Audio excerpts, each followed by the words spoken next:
although I can't okay, so I did when I just as I said, when I discovered comics in, like, 4th grade, because I moved to Iowa and there were some guys who read them, and I became obsessed with them and bought, at one I mean, I've gotten rid of most of my comics. I have a lot of books and stuff, but I at one time, I had, like, 45 long boxes of comics, and, um, but so I think I mean, I knew the medium was what I was interested in, but honestly, my bigger influences have never been comics. They've been television, film, literature, and even music in a way. So like Hawaiian Dick, I use it as an example. That was the first thing I did on my own with the artist that I pitched whole cloth.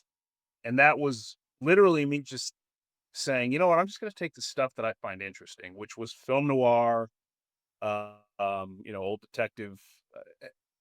It's set in the 50s, but like 70s detective TV shows were a big influence. I didn't watch them contemporarily necessarily, but like the Rockford Files is a huge influence. And my sister, I just went back and watched the first episode of it, and